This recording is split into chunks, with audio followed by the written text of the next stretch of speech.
Hi, I'm with Peter Job, CEO and founder of Intergence.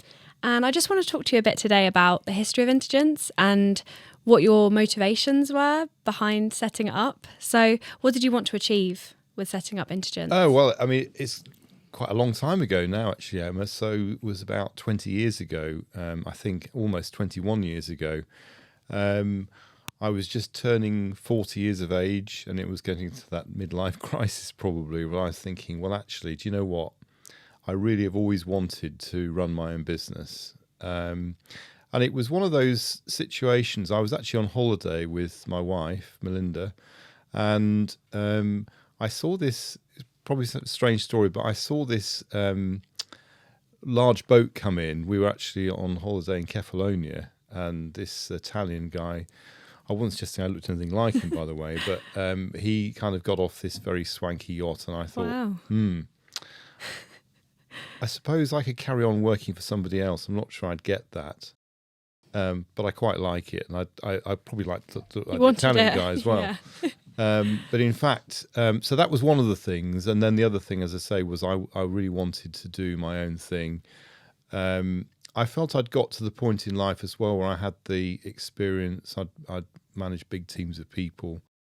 And I thought I was in a sector that was interesting. So I was kind of in the right place, but doing it for somebody else, I think decided I'd done enough of that. So anyway, so that's why we started. And it is a bit scary, actually, when you start your own business, because there'll always be people that say, oh, you shouldn't do it, and there were people that said don't do it. But the analogy I use is a bit like saying you're going to jump off a cliff for the first time with a parachute. It's called base jumping, if you didn't know. Oh, yeah. And something I'd never do, by the way. But I think in terms of running your own business, that's what it's like. It's you're not knowing whether that parachute's going to open or not, because you have a period of time where you just don't know.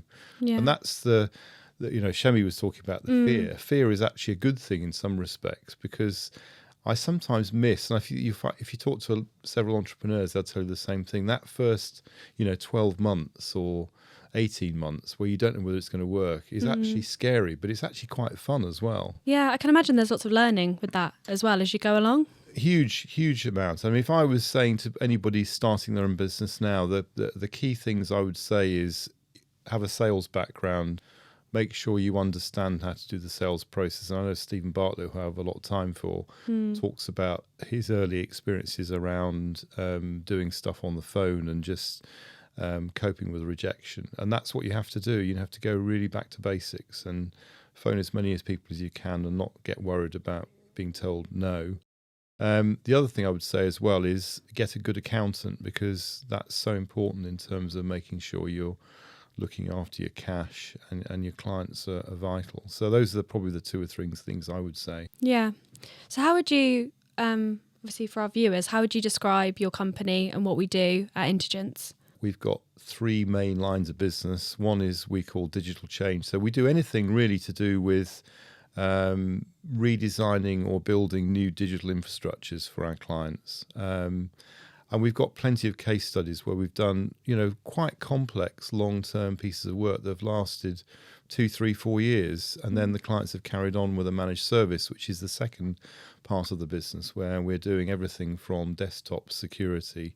So we manage that whole process. It's a kind of a transition process. But with digital change, that process never changes. There's always something going on in terms of new things we're looking at with our clients. So it's very much a long-term relationship we have with those clients, and they're enduring as well, and exciting, because there's usually multiple work streams going on within those work streams.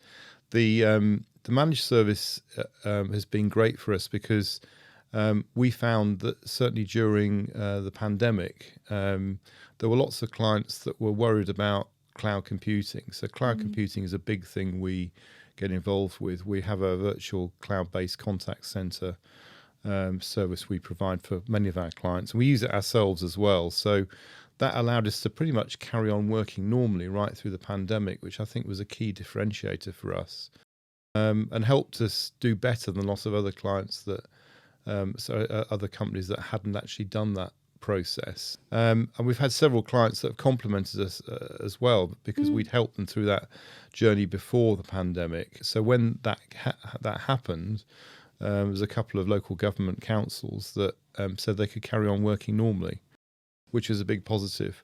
And then the third thing is our Stratium platform. The Stratium platform, we were talking about data earlier. One of the key problems with any large IT infrastructure is there's a lot of data, very often too much, and it's all in different places. And we were actually onboarding 2 of our clients at once, and our team was going around trying to work out how that was going to work, and it was really quite challenging. And Dave Poulton, who's our CTO, came up with the idea that actually, we can do this better. There must be a better way of managing all that data, not replacing all the tools and expertise, but actually giving you that overall view from one place. So that's how Stratium was really born. And it's helped us massively in terms of reducing tickets. We actually have a much more kind of ability to see clients' data, this end-to-end view. The customer experience is much more improved. We're able to automate a lot of the processes. So it's all about providing a service which is also ITIL v4 compliant as well. So that's another key thing, using the kind of standard industry tools to make sure that the whole process we're operating, and we are ISO 9001, 27001 as well, that delivers a much better, more seamless experience. And also the other key thing as well, that a lot of MSPs get pilloried for, is transparency, be able to show the quality of the data, and also that we're managing things, and it gives them that extra level of comfort as well. Yeah, definitely. And I think with that, they feel like they can trust you more. Exactly. Trust is so important, because effectively what you're doing is you're giving that IT, which is a key part of your business, to a third party to manage. So having that comfort and trust and transparency is really, really important. Definitely. So I did want to ask, did you have any good stories involving Intergence that you would like to share? I think there's quite a few, Emma. I mean, one of the ones that stands out, and this is a few years ago now, but we were quite early into cloud computing. But put that aside for 1 minute. What had happened was my son has had some heart surgery when he was quite young, and we went to a conference down in London. And I decided to bid for I'm a big Manchester United fan, and I bid for this Eric Cantona shirt and won the bid, much to my wife's annoyance.